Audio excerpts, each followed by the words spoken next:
अब हम आपको मेटावर्स की आभासी दुनिया में भारत की पहली शादी दिखाएंगे और दिलचस्प बात यह है कि शादी में लड़की के दिवंगत पिता भी वर वधू को आशीर्वाद देने के लिए मौजूद रहेंगे। तमिलनाडु के एक जोड़े ने 6 फरवरी को भारत की पहली मेटावर्स शादी करने का ऐलान किया है, जिसमें लड़की के दिवंगत पिता वर वधू को आशीर्वाद देने के लिए वर्चुअल दुनिया में स्वयं उपस्थित रहेंगे। यानी वर्चुअल रियलिटी की मदद से इस विवाह में ऐसे लोग शामिल हो सकेंगे जिनकी मृत्यु हो चुकी है। ये इंटरनेट की दुनिया में एक क्रांतिकारी बदलाव है जो असली दुनिया को एक ऐसी आभासी दुनिया में ले जाएगा जहां जीवन और मृत्यु के बीच भी कोई अंतर नहीं रहेगा। यह सब कुछ मेटावर्स टेक्नोलॉजी की मदद से होगा।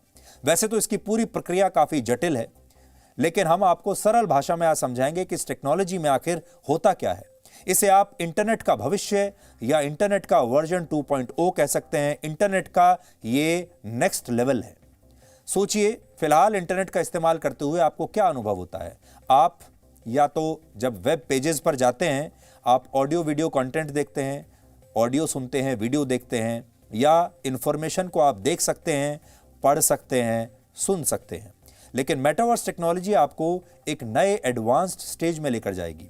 इसमें आप किसी चीज, व्यक्ति या स्थान को न सिर्फ देख, सुन और पढ़ पाएंगे, बल्कि उसे छूकर महसूस भी कर पाएंगे, जैसा कि 6 फरवरी को भारत की इस पहली मेटावर्स शादी में होगा। शादी के लिए भी एक वर्चुअल वर्ल्ड बनाया गया है, जिसमें शादी हॉगवर्ट्स स्कूल में होगी। यह एक काल्पनिक स्कूल है जिसे आपने मशहूर फिल्म हैरी पॉटर में भी देखा होगा। वर्चुअल वर्ल्ड बनाने के बाद दुल्हन के दिवंगत पिता का एक वर्चुअल किरदार बनाया जाएगा जो कुछ ऐसा दिखेगा जैसा आपकी स्क्रीन पर है। इसके अलावा वर वधू, उनके दोस्त और रिश्तेदारों के भी 3D वर्चुअल अवतार बनाए जाएंगे जो इस शादी में शामिल होंगे। हालांकि रियल वर्ल्ड से वर्चुअल वर्ल्ड में जाने के लिए हर व्यक्ति को आंखों पर एक VR हेडसेट और हाथ में खास तरह के ग्लव्स पहनने होंगे, दस्ताने पहनने होंगे। आंखों पर VR हेडसेट लगाते ही ये दूल्हा दुल्हन वर्चुअल वर्ल्ड में प्रवेश कर जाएंगे और अपने दिवंगत पिता का आशीर्वाद भी ले सकेंगे। अगर आपको अब भी ये टेक्नोलॉजी जटिल लग रही है, तो आप इसे इस वीडियो के जरिए समझिए जो वर्ष 2020 में दक्षिण कोरिया से आया था। इसमें इस टेक्नोलॉजी की मदद से एक महिला की मुलाकात उसकी 7 साल की बेटी से कराई गई थी जो मर चुकी थी, जिसकी 4 साल पहले वर्ष 2016 में एक बीमारी की वजह से मृत्यु हो गई थी। तब इस महिला ने वर्चुअल वर्ल्ड में प्रवेश करके अपनी बेटी के वर्चुअल अवतार को छूकर महसूस किया था और उससे बात भी की थी। आप इस वीडियो को देखकर ये पूरी टेक्नोलॉजी भी समझेंगे और आप ये भी देख पाएंगे कि जब एक मां अपने मृत बच्चे से इस वर्चुअल रियलिटी की दुनिया में मिलती है तो क्या भावनाएं आती हैं। तो थोड़ी देर के लिए हम आपको इस आभासी दुनिया में लेकर गए थे, वर्चुअल वर्ल्ड में लेकर गए थे। दुनिया जरूर आभासी थी, लेकिन इस मां के जो आंसू थे वो असली थे। इस मां की जो भावनाएं थीं वो असली थीं। और आप सोचिए, जब ये असली भावनाएं, ये असली प्यार, ये असली दुख, ये असली मुस्कुराहट, ये असली आंसू एक वर्चुअल दुनिया के जरिए इनका जब मिलन होगा तो एक नई तरह की चीज आपके सामने आएगी। इस टेक्नोलॉजी की मदद से इंसान वो सब कुछ कर सकता है जिसकी शायद कभी उसने कल्पना भी नहीं की थी। इससे उन लोगों को आभासी दुनिया में जीवित किया जा सकेगा जिनकी मृत्यु हो चुकी है। इसके अलावा मान लीजिए आप अपनी आंखों पर एक VR हेडसेट लगाकर वर्चुअल वर्ल्ड में किसी सड़क के किनारे टहल रहे हैं और इस दौरान किसी दुकान पर आपको कुछ कपड़े पसंद आ जाते हैं, तो आप डिजिटल करेंसी से उन कपड़ों को खरीद भी सकते हैं, उन्हें छूकर महसूस कर सकते हैं और जब आप वापस अपनी असली दुनिया में आएंगे तो ये कपड़े आपके घर पर डिलीवर भी हो सकते हैं। इसके अलावा ऑफिस की ऑनलाइन मीटिंग्स, स्कूल की ऑनलाइन क्लासेस का भी वर्चुअल अनुभव लिया जा सकता है। हालांकि इस टेक्नोलॉजी का इससे भी बड़ा फायदा यह है कि इसका इस्तेमाल बच्चों को देश का इतिहास बताने के लिए किया जा सकता है। आज हम सोच रहे थे कि जब आपके सामने आएंगे तो क्या ये टेक्नोलॉजी तो अब दुनिया में आ ही गई है, लोगों को इसके बारे में पता भी है। अब बड़ी चुनौती ये है कि इस टेक्नोलॉजी को अच्छे कामों के लिए सकारात्मक इस्तेमाल कैसे इसका हो सकता है। इस टेक्नोलॉजी का हमारे बच्चों को, छात्रों को, युवाओं को क्या फायदा हो सकता है, या ये टेक्नोलॉजी उन्हें सिर्फ भटकाने के लिए काम आएगी, उनका वक्त बर्बाद करने के लिए काम आएगी। इसलिए हमें लगा कि एक बहुत अच्छी टेक्नोलॉजी है जिसके जरिए हम अपने छात्रों को, युवा पीढ़ी को अपने देश के इतिहास के बारे में बता सकते हैं। आज अगर कोई युवा या कोई बच्चा शहीद भगत सिंह या नेताजी सुभाष चंद्र बोस के मुख से उनकी ही वीर गाथा सुनना चाहता है, किसी घटनाक्रम को देखना चाहता है, उसे जीना चाहता है, तो इस आभासी दुनिया में ये सब कुछ मुमकिन होगा। यानी ये टेक्नोलॉजी देश के लिए, हमारे समाज के लिए बहुत उपयोगी हो सकती है और संभव है कि भविष्य में गणतंत्र दिवस समारोह में इस टेक्नोलॉजी का इस्तेमाल होने लगे और सरकारें मुख्य अतिथि के तौर पर भी किसी देश के राष्ट्रीय अध्यक्ष की जगह, हो सकता है हमारे देश के संविधान निर्माता डॉक्टर भीमराव अंबेडकर को ही इस समारोह में वर्चुअली शामिल करा लें। या हो सकता है आपको कभी पता चले कि इस बार वर्चुअल दुनिया में सरदार पटेल चीफ गेस्ट बनाए गए हैं इस बार की परेड के, क्योंकि वर्चुअल वर्ल्ड में उनका अवतार ऐसा आसानी से कर पाएगा। आप महात्मा गांधी से मिल पाएंगे, सरदार पटेल से मिल पाएंगे, नेताजी सुभाष चंद्र बोस से मिल पाएंगे, भगत सिंह से मिल पाएंगे और अपने देश के इतिहास को और हमारे देश के इतिहास के जो सुपरस्टार्स हैं उनसे मिल पाएंगे, उन्हें समझ पाएंगे। मेटावर्स की आभासी दुनिया का रिमोट कंट्रोल इस समय बहुत कम टेक्नोलॉजी कंपनियों के हाथों में है। ये मुट्ठी भर टेक्नोलॉजी कंपनियां हैं। इनमें फेसबुक है, एप्पल है, गूगल है, माइक्रोसॉफ्ट है और एपिक गेम्स जैसी कंपनियां प्रमुख हैं। और अनुमान है कि वर्ष 2035 तक, यानी सोच लीजिए अब से 30-32 सालों में मेटावर्स इंडस्ट्री 75 लाख करोड़ रुपए की इंडस्ट्री बन जाएगी।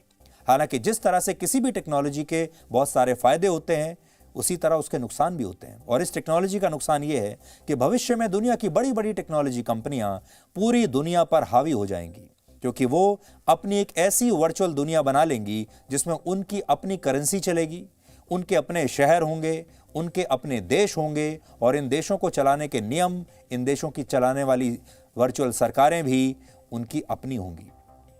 अगर आपको उन देशों की नागरिकता चाहिए तो आपको इन कंपनियों के पास जाना पड़ेगा और इनकी शर्तें पूरी करनी पड़ेंगी। अगर आपको उन देशों में, उन शहरों में किसी कॉन्सर्ट में शामिल होना है, आप किसी रेस्टोरेंट में जाना चाहते हैं, होटल में जाना चाहते हैं, तो आपको इनसे इजाज़त लेनी पड़ेगी। हो सकता है जैसे आज आप किसी दूसरे देश में जाने के लिए वीज़ा लेते हैं उस देश की सरकार से, वैसा ही वीज़ा एक ख़ास कीमत देकर आपको इन देशों में जाने के लिए भी, इन वर्चुअल देशों में जाने के लिए भी लेना पड़ेगा। और तब आप इन टेक्नोलॉजी कंपनियों की मुट्ठी में आ जाएंगे, क्योंकि आपकी सारी डिटेल्स इनके पास होंगी। आज से 30 साल पहले 1992 में जब इंटरनेट अपने बहुत ही शुरुआती चरण में था, तब अमेरिका के मशहूर साइंस फिक्शन राइटर नील स्टीफनसन ने पहली बार मेटावर्स शब्द का इस्तेमाल किया था। मेटावर्स का अर्थ क्या है ये देखिए। मेटावर्स 2 शब्दों से बना है, मेटा और वर्स, इससे मिलकर बना है मेटावर्स। मेटा एक ग्रीक शब्द है, ग्रीक भाषा का शब्द है, जिसका अर्थ होता है पार, जैसे किसी चीज के पार चले जाना। और वर्स शब्द जो है वो यूनिवर्स से आया है, जिसका अर्थ है ब्रह्मांड। यानी मेटावर्स का अर्थ यह हुआ कि आप अपने इस यूनिवर्स को, इससे पार चले जाएंगे। इस यूनिवर्स को पार करके आप एक अगले यूनिवर्स में चले जाएंगे। नील स्टीफनसन ने अपनी एक पुस्तक में न सिर्फ मेटावर्स के भविष्य को तभी देख लिया था, बल्कि उन्होंने यह भी भविष्यवाणी की थी कि एक समय ऐसा आएगा जब ये असली दुनिया टेक्नोलॉजी कंपनियों के हिसाब से नियंत्रित होने लगेगी। और आज ऐसा ही हो रहा है। आज मेटावर्स टेक्नोलॉजी की मदद से वर्चुअल वर्ल्ड में जो शहर बसाए जा रहे हैं, वहां जमीनों की बिक्री शुरू हो गई है। अब आप इस वर्चुअल वर्ल्ड में जमीन खरीद सकते हैं, मकान बना सकते हैं, थिएटर्स बना सकते हैं, रेस्टोरेंट्स, होटल्स बना सकते हैं। और ये कंपनियां अब वहां पर वर्चुअल जमीन बेच रही हैं। और असली दुनिया की तरह यहां भी बीच फेसिंग अपार्टमेंट्स हैं, या बाजार के नजदीक वाला घर, या पार्क फेसिंग घर आपको बाकी जगहों से महंगा मिलेगा। उदाहरण के लिए मान लीजिए भविष्य में अगर आपका दिल करता है कि आप इस टेक्नोलॉजी की मदद से गोवा के किसी इलाके के कसीनो में जाना चाहते हैं, जबकि असल में आपके शहर में लॉकडाउन लगा हुआ है। अब वर्चुअल वर्ल्ड में वो कसीनो जिस जगह पर होगा, उस जगह को शायद किसी ने पहले से ही खरीद लिया होगा और उस कसीनो का भी कोई मालिक होगा। उस पर एक वर्चुअल कसीनो बनाया जाएगा और इसके बाद आप वहां जा पाएंगे और फिर आपको शायद उस कसीनो की टिकट खरीदनी पड़ेगी और वो कसीनो जिस भी व्यक्ति या कंपनी ने बनाया होगा, ये पैसा उसकी जेब में जाएगा। एक और उदाहरण देखिए। कैरिबियन देश बारबाडोस ने एक वर्चुअल कंपनी को इसी वर्चुअल वर्ल्ड में अपनी एम्बेसी बनाने का काम सौंप दिया है और इसके लिए बाकायदा उनकी सरकार ने अपनी एम्बेसी बनाने के लिए वहां पर वर्चुअल जमीन खरीदी है। इससे आप समझ पाएंगे कि असली दुनिया के समानांतर अगर एक आभासी दुनिया भी बन गई तो ये मुट्ठी भर टेक्नोलॉजी कंपनियां कितनी मजबूत हो जाएंगी। इसके अलावा वर्चुअल वर्ल्ड में सब कुछ आर्टिफिशियल इंटेलिजेंस पर निर्भर होगा, जो खतरनाक बात है। उदाहरण के लिए पिछले दिनों अमेरिका में एक लड़की अपनी आंखों पर VR हेडसेट लगाकर इसी वर्चुअल वर्ल्ड में घूमने गई थी और वर्चुअल वर्ल्ड में वो घूम रही थी, लेकिन इसी दौरान इस वर्चुअल वर्ल्ड में एक लड़का उसका पीछा करने लगा और उस लड़के ने इस लड़की के साथ बदसलूकी की।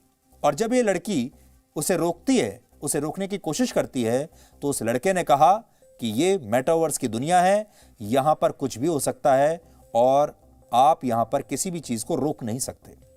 इसे वर्चुअल वर्ल्ड की पहली आपराधिक घटना माना जा रहा है। यानी आप असली दुनिया में तो ये घटनाएं रोक सकते हैं, पुलिस स्टेशन जा सकते हैं, शिकायत कर सकते हैं, एक संविधान है, कानून है, अदालतें हैं, लेकिन आभासी दुनिया में, वर्चुअल वर्ल्ड में ऐसा कर पाना बहुत मुश्किल होगा। इसलिए अगर इंसानों ने इस टेक्नोलॉजी का सोच समझ कर प्रयोग नहीं किया तो इस दुनिया का हमारी असली दुनिया पर बहुत खतरनाक प्रभाव भी देखने को मिल सकता है। Presenting V News app, available on Google Play and App Store. Download it now.